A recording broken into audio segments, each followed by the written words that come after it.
Baiklah, kita sudah tadi mendengarkan firman yang ada ditulis di dalam kitab Kolose dari pasal 3 ayat 1 sampai 17. Yang di tengahnya ada judul tentang manusia yang baru. Keberadaan saudara itu adalah kumpulan dari sikap, dari perilaku khusus yang membuat saudara itu menjadi diri saudara sendiri. Kepribadian setiap orang dalam pengertian itu ini sangat unik, berbeda-beda. Tapi beberapa orang punya cukup sifat yang sama, sehingga kalau ahli ilmu jiwa, ahli psikolog itu bisa berbicara tentang tipe kepribadian tertentu.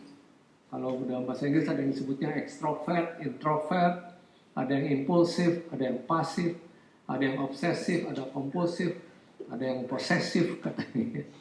Ya ini mungkin untuk membedakan jenis-jenis kepribadian ini, karena orang-orang yang digambarkan dengan perkataan-perkataan ini punya beberapa ciri, punya beberapa sifat yang sama. Mungkin juga untuk membedakan kepribadian Kristen, karena orang Kristen itu juga sebetulnya memiliki kesamaan sifat yang tertentu, yang khusus sebetulnya. Dan ini bukan untuk mengatakan tentu saja bahwa semua orang Kristen itu akan atau harus sama dalam setiap aspek kepribadian, tidak. Seperti halnya ada orang Kristen yang tinggi atau pendek, besar atau kecil, demikian juga orang yang ekstrovert atau introvert itu, atau orang yang impulsif atau pasif, bisa saja menjadi orang Kristen. Namun demikian, kalau saudara melihat orang-orang Kristen yang setia, saudara akan temukan bahwa mereka itu memiliki beberapa kesamaan, di mana mereka itu berbeda secara khusus dari dunia. Bedanya khusus dari dunia ini. Ciri-ciri karakter yang sama mereka miliki itu bisa kita sebut sebagai kepribadian orang Kristen. Seperti apa kepribadian itu dan bagaimana hal itu bisa kita kembangkan. Makanya ini di Kolose pasal 3 ayat 1 sampai 17 menjawab pertanyaan-pertanyaan ini dengan menggambarkan proses yang terdiri dari beberapa langkah. Orang-orang Kolose itu berada dalam bahaya, dipengaruhi oleh guru-guru palsu, guru-guru yang membawa kesesatan. Paulus itu mengatakan di Kolose 2 ayat 8, hati-hatilah supaya jangan ada yang menawan kamu dengan filsafatnya yang kosong dan palsu, menurut ajaran turun-temurun dan roh-roh dunia, tetapi tidak menurut Kristus. Saudara harus pastikan, jangan ada yang menawan saudara melalui filsafat dan penipuan kosong menurut tradisi manusia.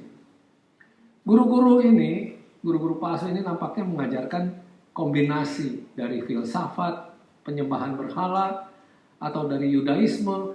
Jadi artinya kekristenan itu dicampur-campur juga dengan ajaran-ajaran yang ada di perjanjian lama yang sebetulnya sudah tidak berlaku lagi di dalam kekristenan. Kalau kita lihat Kolose 2 16-17, karena itu janganlah kamu biarkan orang menghukum kamu mengenai makanan dan minuman atau mengenai hari raya, bulan baru atau hari Sabat. Ini semua ada di perjanjian lama kan? Semuanya ini hanyalah bayangan dari apa yang harus datang. Sedang wujudnya ialah Kristus. Namun, untuk masalah dosa, yang terbaik yang bisa mereka tawarkan adalah peraturan duniawi kalau hukum perjanjian lama itu. Rasul Paulus memperingatkan orang Kolose agar tidak menerima peraturan guru-guru palsu itu.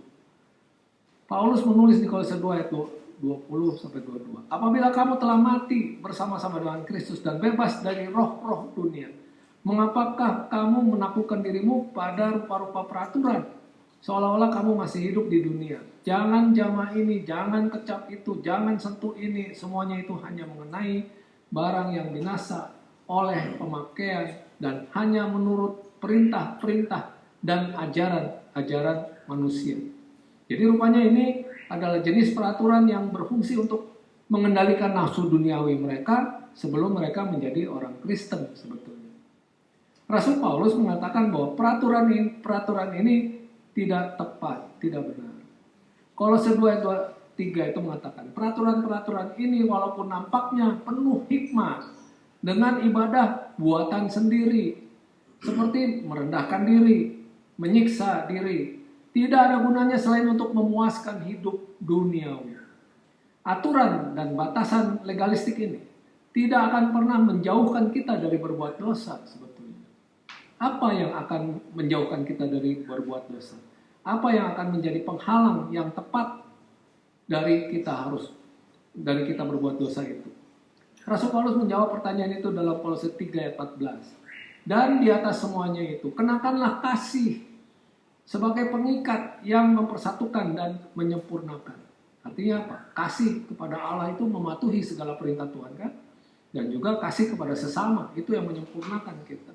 Pengetahuan tentang hubungan kita dengan Kristus akan menjauhkan kita dari dosa. Rasul Paulus mengatakan bahwa kita sudah dibangkitkan bersama Kristus. Oleh karena itu, kita harus mencari hal-hal yang di atas. Cari hal-hal yang di atas itu. Karena kita sudah mati dan hidup tersembunyi bersama Kristus di dalam Allah, kita harus pusatkan pikiran kita pada hal-hal yang di atas. Jangan kemana-mana. Kita berfokus terus kepada hal-hal yang di atas. Upah kita adalah bahwa ketika Kristus datang, kita juga akan bersama Dia dalam kemuliaan. Karena itu kita harus matikan hal-hal yang duniawi yang ada di dalam diri kita itu. Motif Rasul Paulus itu jelas. Karena kita berhubungan dengan Kristus, kita mencari hal-hal yang di atas. Kita menetapkan pikiran kita pada hal-hal yang di atas. Kita mematikan apa yang duniawi di dalam diri kita. Bagaimana hubungan kita dengan Kristus itu menuntun kita untuk mengubah hidup kita. Ada beberapa hal. Ketika kita menjadi orang Kristen, Kristus itu menjadi penting bagi kita. Kasih kita kepada Tuhan ini berarti kita kurang mengasihi hal-hal yang duniawi. Kita lebih mengasihi Tuhan, kita buang hal-hal yang duniawi itu. Kristus menguatkan kita sehingga kita bisa mengatasi pencobaan. Kemudian mengetahui bahwa Kristus sudah mengampuni kita, itu membuat kita ingin tetap diselamatkan dan mendorong kita untuk melawan dosa. Yang keempat, karena kita juga adalah orang Kristen, kita tahu bahwa tidak pantas bagi kita untuk hidup seolah-olah kita masih berada di dunia ini. Karena Tuhan kita itu memiliki semua otoritas. Kita ingin mendengarkan firman Tuhan. Kita ingin mentaati Tuhan dengan mengikuti ajaran Tuhan. Dan kita mengatasi dosa dan mengampangkan kepribadian Kristen kita. Mungkin kita tidak berhasil mengembangkan kepribadian Kristen itu karena kita belum mengambil langkah-langkah ini. Kita sudah bergantung pada motif yang salah kalau gitu. Kita sudah dimotivasi semata-mata oleh keinginan untuk menghindari neraka dan sudah melihat perintah dalam perjanjian baru sebegitu banyak aturan dan peraturan yang harus dipatuhi sehingga kita ingin keluar dari neraka itu. Pendekatan seperti itu terhadap kekristenan memiliki penampakan kebijaksanaan dalam agama yang dibuat sendiri sebetulnya dan sikap merendahkan diri dan perlakuan yang kejam terhadap tubuh kita sendiri. Tetapi pada akhirnya seperti yang Rasul Paulus katakan, tidak ada gunanya. Mungkin kita terlalu lama mengandalkan peraturan duniawi dan terlalu sedikit pada hubungan kita dengan Kristus sebagai motif kita untuk menjalani kehidupan Kristen itu. Kalau kita perhatikan, Paulus itu mengatakan bahwa kita harus mematikan sifat-sifat duniawi di ayat yang kelima itu. Ya kan? Karena itu matikanlah dalam dirimu segala sesuatu yang duniawi. Yaitu apa? Bahwa kita harus singkirkan semuanya kalau di ayat 8. Buanglah semuanya itu. Terus kita harus meninggalkan sifat yang lama, yang ke-9 itu. Jangan lagi kamu saling mendustai karena kamu telah meninggalkan manusia lama. Jadi kita harus mematikan, menyingkirkan atau meninggalkan sifat-sifat dosa. Jangan berpikir saudara bisa hidup berdampingan dengan sifat-sifat duniawi. Kita mesti menyingkirkan hal itu. Kita harus mematikan itu, membuang itu ke tempat sampah, menyingkirkan hal-hal itu dari hidup kita, menghapus hal-hal itu dari sifat-sifat kita. Anggaplah anggota tubuh duniawi ini sudah mati dari imoralitas, dari kenajisan, dari nafsu, dari keinginan jahat. Karena Paulus 3 ayat 5 itu mengatakan apa?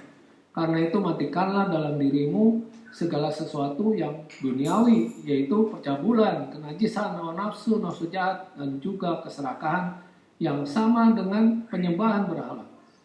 Amoralitas itu diterjemahkan juga sebagai percabulan dan amoralitas seksual. Kenajisan juga diterjemahkan sebagai kekotoran, pikiran kotor atau ketidaksenonohan. Hawa nafsu, gairah itu diterjemahkan dalam versi lain itu sebagai kasih sayang yang berlebihan. Gairah yang tidak terkendali dan nafsu jahat yang juga diterjemahkan sebagai keinginan jahat dan keinginan yang busuk. Ketika saudara mendengar kata-kata seperti percabulan, kenajisan, hawa nafsu, dan nafsu jahat, apa yang terlintas di dalam pikiran kita? Saya nggak bisa tidak memikirkan kalau di zaman modern kita sekarang ini. Bagaimana saudara bisa melihat acara TV itu begitu banyak kan? Banyak acara sekarang ini. Entah kalau yang sewa-sewa itu yang pakai Netflix segala macam. Lebih parah lagi itu. Gitu. Terutama juga ada sinetron berapa. Kalau yang saudara lihat, ada nggak yang tanpa percabulan? Ada, banyak tanpa percabulan. Adanya kenajisan, adanya hawa nafsu, nafsu jahat dalam dosis yang besar. Ditontonkan ke kita kan. Itu pemain-pemainnya belum tentu suami istri kok. Dia bisa melakukan hal-hal yang seperti suami istri. Gitu. Namun demikian, meskipun hal itu mencirikan dunia, itu tidak mencirikan orang Kristen. Mungkin kita juga perlu perhatikan bahwa perikop ini melarang bukan hanya perbuatan zina, tapi juga dosa hawa nafsu. Orang Kristen seharusnya tidak bernafsu. Selanjutnya dia harus menghindari situasi yang bisa membuatnya bernafsu dan menghindari melakukan hal-hal yang bisa menyebabkan orang lain bernafsu. Di sini kita punya dorongan yang kuat untuk menjauhi pornografi, untuk menghindari kegiatan seperti menari yang berhubungan dengan nafsu, untuk berpakaian sopan kita dimintanya. Kenapa menghindari tindakan amoral dan pikiran yang penuh nafsu itu? Oleh karena itu, karena apa? Karena murka Allah akan datang. Kalau 3 ayat 6 dikatakan, semuanya itu mendatangkan murka Allah atas orang-orang durhaka. Kita mungkin lolos dari dosa-dosa seperti itu untuk sementara waktu, tapi ketika Kristus datang kembali, Allah akan menyelesaikan pertanggungan jawab itu. Mereka yang menabur keduniawian itu akan menuai murka. Paulus itu mengatakan, anggap saja itu sudah mati, yaitu keserakahan yang sama dengan penyembahan berhala itu. Nafsu akan barang orang lain keserakahan itu. Sekali lagi, peringatan ini sangat dibutuhkan di dunia kita sekarang ini. Seringkali motivasi kekuatan di balik perdagangan modern juga adalah keserakahan atau ketamakan. Sangat menarik bahwa Rasul Paulus berbicara tentang ketamakan sebagai penyembahan berhala, keserakahan sebagai penyembahan berhala itu.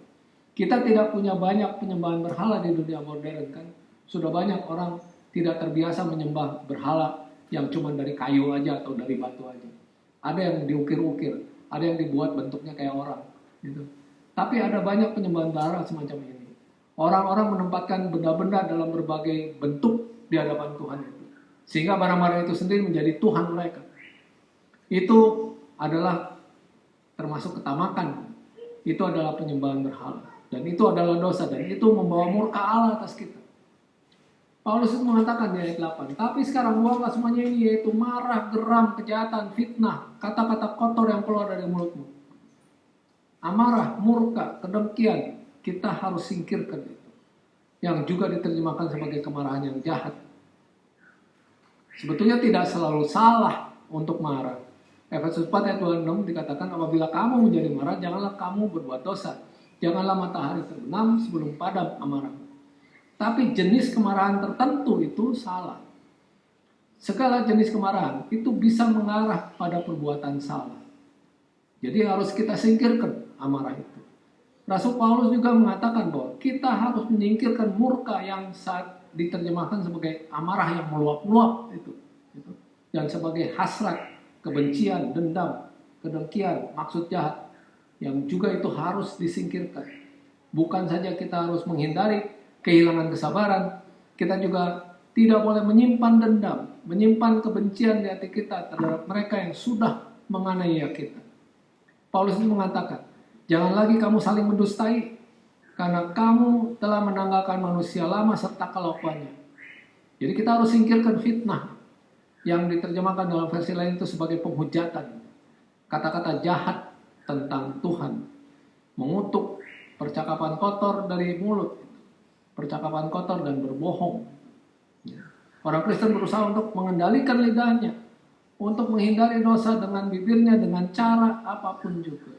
Baik dengan mengutuk atau dengan perkataan kotor atau dengan berbohong itu. Betapa berbedanya orang Kristen dengan orang-orang di sekitarnya. Jadi dia tidak mau terlibat dengan perbuatan-perbuatan seperti itu. Kenapa orang Kristen harus menghindari hal-hal ini? Karena hidup dan berbicara seperti itu tidak sesuai dengan situasi baru kita.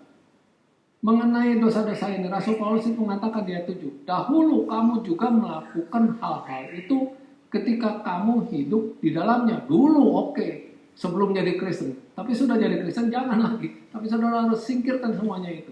Di ayat 9-11. Karena kamu telah menanggalkan manusia lama serta kelakuannya dan telah mengenakan manusia baru yang terus-menerus diperbarui untuk memperoleh pengetahuan yang benar menurut gambar haliknya. Dalam hal ini tiada lagi orang Yunani atau orang Yahudi, orang bersunat atau orang tak bersunat, orang barbar atau orang skit, budak atau orang merdeka, tapi Kristus adalah semua di dalam segala sesuatu. Jadi hidup saudara itu sudah berubah. Saudara sekarang adalah orang Kristen. Hidup harus seperti orang Kristen. Di mana di masa lalu saudara bersalah atas segala macam dosa, tapi saudara tidak bisa lagi hidup seperti itu. Lebih jauh lagi, karena Kristus adalah segalanya dan di dalam semua. Hidup sekarang, saudara sekarang harus didominasi, harus dikuasai oleh Kristus itu, bukan oleh dunia. Gambaran yang digunakan dalam ayat 12-17 itu juga tentang mengganti pakaian. Paulus sudah mengatakan bahwa kita harus mematikan sifat-sifat yang pernah menjadi ciri kita. Untuk mengisi kekosongan yang ditinggalkan oleh sifat-sifat duniawi ini, kita harus mengenakan sifat-sifat Kristen. Sama seperti seorang mengenakan pakaian baru. Menjadi seorang Kristen seperti memindahkan keluarga negaraan seseorang dari satu kerajaan ke kerajaan lain. Kalau ayat 13-14, kalau satu itu kan katakan gini, ia telah melepaskan kita dari kuasa kegelapan dan memindahkan kita ke dalam kerajaan anaknya yang kekasih. Di dalam dia kita memiliki penebusan kita, yaitu pengampunan dosa. Jadi kita dipindahkan, dialihkan. Itu sama aja seperti kita dilahirkan kembali. Yohanes 3:35, Yesus itu mengatakan, dan aku berkata kepadamu, sesungguhnya jika seorang tidak dilahirkan kembali, ia tidak dapat melihat kerajaan Allah. Kata Nikodemus kepadanya, bagaimanakah mungkin seorang dilahirkan kalau ia sudah tua? Dapatkah ia masuk kembali ke dalam rahim ibunya dan dilahirkan lagi? Jawab Yesus, aku berkata kepadamu, sesungguhnya jika seorang tidak dilahirkan dari air dan roh, ia tidak dapat masuk ke dalam kerajaan Allah. Dan setelah itu, Petrus juga mengatakan di pasal 2 ayat 2, pertama Petrus, dan jadilah sama seperti bayi yang baru lahir, yang selalu ingin akan air susu yang murni dan yang rohani, supaya olehnya kamu bertumbuh dan beroleh keselamatan. Setelah lahir kembali, dilahirkan baru, kita harus selalu seperti bayi yang baru lahir yang selalu ingin yang murni dan yang rohani. Jadi itu juga melambangkan seperti dibangkitkan dari kematian sebenarnya sih kalau kita hidup yang baru itu. Efesus 2 ayat 1 dikatakan kamu dahulu sudah mati karena pelanggaran-pelanggaran dan dosa-dosamu. Jadi itu seperti ganti pakaian. Ya saya juga bersukacita bahwa Allah itu sudah mengenakannya dengan pakaian keselamatan. Artinya sudah dikenakan pakaian yang lain. Dikatakan ayat 10 Yesaya 61, aku bersukaria di dalam Tuhan, jiwaku bersorak-sorak dalam Allahku, sebab ia mengenakan pakaian keselamatan kepadaku dan menyelubungi aku dengan jubah kebenaran, seperti pengantin laki-laki yang mengenakan perhiasan kepala dan seperti pengantin perempuan yang memakai perhiasannya. Keselamatan anak yang hilang juga, yang ada di kitab Lukas itu, dilambangkan dengan mengenakan jubah. Lukas 15:22, lekaslah bawa kemari jubah yang terbaik, pakaikanlah itu kepadanya. Berarti dia harus buang jubah yang lama, pakaian yang lamanya harus buang, karena waktu datang ke rumah bapaknya itu compang-camping dia, gitu, kelaparan, compang-camping, tapi harus ganti pakaian baru. Yesus menggunakan pakaian ganti sebagai lambang keselamatan dalam perumpamaan pesta perkawinan itu. Di Matius 22 ayat 11 sampai 14 juga dikatakan apa? Ketika raja itu masuk untuk bertemu dengan tamu-tamu itu, ia melihat seorang yang tidak berpakaian pesta. Ia berkata kepadanya, "Hai saudara, bagaimana kau masuk kemari dengan tidak mengenakan pakaian pesta?" Tapi orang itu diam saja. Lalu kata raja itu kepada hamba-hambanya, "Ikatlah kaki dan tangannya dan campakkanlah orang itu ke dalam kegelapan yang paling gelap. Di sanalah akan terdapat ratap dan ketak gigi, sebab banyak yang dipanggil tapi sedikit yang dipilih." Jadi kenapa itu? Karena orang datang kepada Yesus dalam kerajaannya, tapi tidak merubah pakaiannya. Di surga, mereka yang diselamatkan juga akan mengenakan jubah putih, katanya. Wahyu 7 ayat 13-14. Dan seorang dari antara tua-tua itu berkata kepadaku, "Siapakah mereka yang memakai jubah putih itu, dan dari manakah mereka datang?" Maka kataku kepadanya, "Tuanku, Tuhan mengetahuinya." Lalu ia berkata padaku, "Mereka ini adalah orang-orang yang keluar dari kesusahan yang besar, dan mereka telah mencuci jubah mereka dan membuatnya putih di dalam darah anak domba." Berarti kita disucikan. Ketika kita sudah memberi diri kepada Tuhan itu, harusnya pakaian kita bersih, karena sudah dianggap ganti pakaian. Gitu. Galatia 3 ayat 27 itu kalau kita baca. Karena kamu semua yang dibaptis dalam Kristus telah mengenakan Kristus. Jadi kita semua sudah mengenakan Kristus kalau kita memberi diri kita dibaptis ke dalam Kristus. Kalau kita dibaptis untuk masuk ke dalam tempat-tempat tertentu, ini juga orang percaya Yesus kan, cara-cara ibadah tertentu yang tidak sesuai dengan Alkitab. Apakah itu pakaiannya sama yang dikasihkan kepada kita? Itu tanda tanya. Apakah betul pakaian putih? Itu tanda tanya.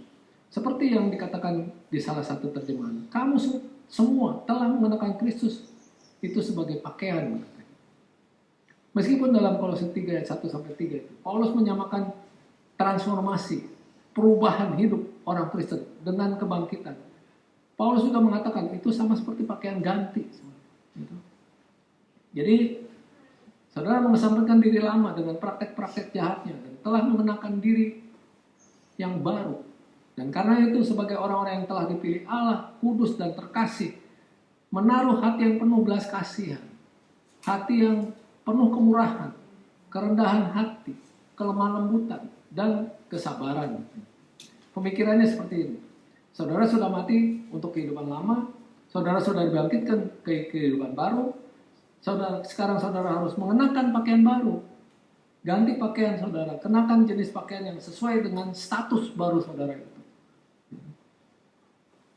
Kita juga dengan pakaian baru ini, kita perlu peduli pada orang lain yang diungkapkan dengan dua kata itu. Pertama, kasih sayang yang menjadi sifat yang selalu bisa menjadi ciri orang Kristen itu. Orang Kristen selalu memperhatikan orang lain dan kebutuhan mereka. Yang kedua, juga soal kebaikan. Itu harus menjadi ciri orang Kristen. Dunia mungkin berpikir sangatlah cerdas untuk menjadi keras, pedas, kejam, tajam, untuk bisa datang dengan jawaban yang cepat dan tepat mungkin ya. Untuk menghina orang lain dan potong mereka supaya jadi kecil-kecil. Sebaliknya orang Kristen selalu berusaha untuk membuat hidup itu lebih mudah bagi setiap orang yang dia temui. Orang Kristen tidak tinggi hati, tidak tinggi diri. Dia mengakui bahwa dia hanyalah orang berdosa, diselamatkan oleh kasih karunia. Bahwa tanpa Kristus, dia itu bukan apa-apa. Tujuan hidupnya adalah untuk melayani, bukan untuk dilayani.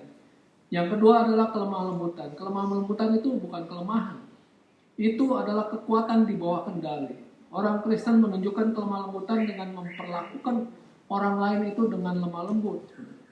Kemudian kita dipintanya untuk bersikap yang patut terhadap mereka yang mengecewakan atau menyakiti kita. Bukannya dendam, bukan balas dendam. Wah, dia begini, saya begitu. Tidak. Ada yang nampaknya menggambarkan bagaimana orang Kristen itu bereaksi terhadap keadaan yang tidak menguntungkan dia. Pertama, kesabaran itu harus jadi ciri orang Kristen. Panjang sabar. Orang Kristen itu harus bisa menanggung kesulitan. Dia bukan hanya kehilangan keyakinannya, tapi ketika keadaan menjadi sulit, dia harus bisa tanggung itu. Yang kedua, kesabaran harus menjadi ciri orang Kristen. Orang Kristen bisa bertahan dengan orang yang tidak sempurna. Mungkin kita bisa menganggap orang yang lain itu lemah. Mereka mungkin membuat kesalahan. Mereka mungkin memiliki kebiasaan yang mengganggu kita. Apa yang harus kita lakukan? Mungkin semua yang bisa kita lakukan adalah belajar untuk bertahan dengan mereka dan mengasihi mereka, terlepas dari kesalahan mereka.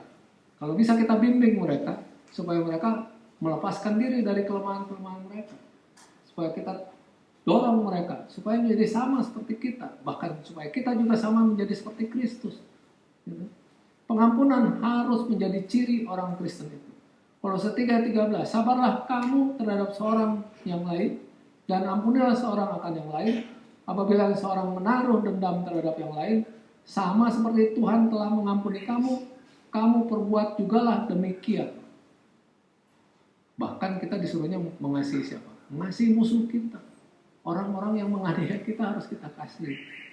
Bukan kadang-kadang orang yang paling dekat dengan kita marah juga, kita nggak mau mengampuni. Kenapa?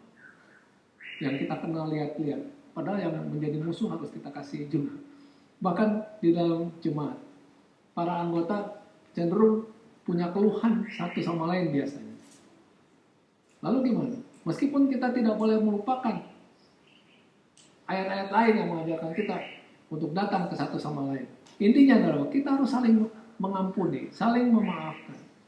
Paulus juga mengatakan bahwa dan lebih dari semuanya itu, kenakanlah kasih yang merupakan ikatan persatuan yang sempurna. Kasih adalah tujuan etis utama, persyaratan yang tertinggi, kemuliaan yang tertinggi, dan pencapaian unik dari kepribadian Kristen itu. Memiliki kasih itu. Kasih adalah yang paling penting, dan kasih adalah ikatan kesatuan yang sempurna. Tanpa kasih kita nggak bisa menjadi satu. Karena kasih kita bisa menjadi satu. Mungkin ini berarti bahwa semua sifat lain disatukan dalam kepribadian seseorang dalam proporsi yang tepat oleh kasih. Atau mungkin dikatakan bahwa kasih memungkinkan orang Kristen untuk tinggal bersama dalam harmonisasi, dalam kebersamaan itu, oleh karena kasih. Coba di dalam rumah tangga kalau kehilangan kasih, berantakan. Apa yang membuat kita jadi kuat? Walaupun mungkin pasti ada perselisihan sedikit-sedikit, ketidaksetujuan, tapi karena kasih, ada salah satunya pasti mengalah supaya ada kesatuan, tetap harmonisasi. Ada 3 sifat tampaknya berbicara tentang kehidupan kita bersama sebagai umat Tuhan. Kedamaian juga harus jadi ciri komunitas Kristen itu. Kolose 3:15, hendaklah damai sejahtera Kristus memerintah dalam hatimu. Kedamaian itu harus menguasai hati orang Kristen secara pribadi, lepas pribadi. Ketika orang Kristen secara pribadi itu berdamai dengan Tuhan, mereka akan berdamai satu sama lain. Jadi pertama kalinya setiap orang Kristen itu harus punya rasa damai dengan Tuhan. Bagaimana kita bisa damai dengan Tuhan? Kita harus taati sungguh-sungguh apa yang menjadi kehendak Tuhan. Lebih jauh lagi, rasa syukur harus menjadi ciri komunitas Kristen itu. Di ayat 15 bagian B dikatakan apa? Untuk itulah kamu telah dipanggil menjadi satu tubuh dan bersyukurlah. Kita bersyukur secara pribadi. Dan jemaat ketika beribadah bersama harus terus-menerus mengungkapkan ucapan syukur secara bersama-sama itu. Ibadah harus menjadi ciri komunitas Kristen itu. Kenapa? Hendaklah perkataan Kristus diam dengan segala kekayaannya di antara kamu, sehingga kamu dengan segala hikmat mengajar dan menegur seorang akan yang lain, sambil menyanyikan mazmur dan puji-pujian dan nyanyian rohani, kamu mengucap syukur kepada Allah di dalam hatimu. Itu perlu dalam keadaan ibadah ini. Orang Kristen terus-menerus menyembah Tuhan.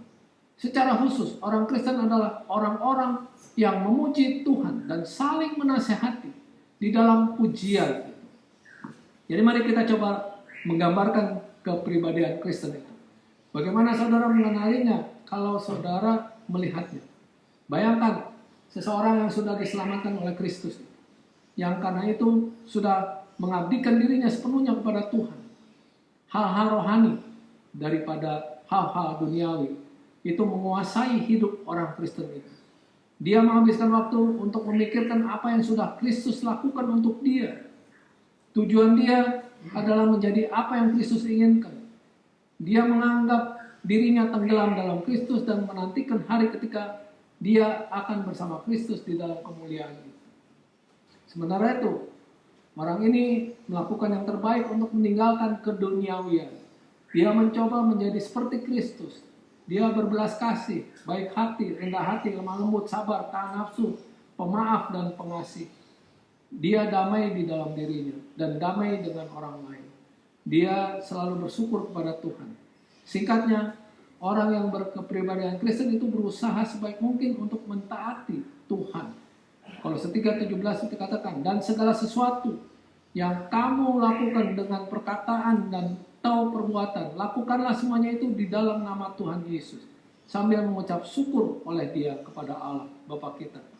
Jadi jika kita, saudara dan saya melakukannya, kita memang akan berhasil memperoleh kepribadian Kristus itu. Dan kita ucapkan syukur itu senantiasa, karena penebusan Dia kita bisa menjadi seperti itu.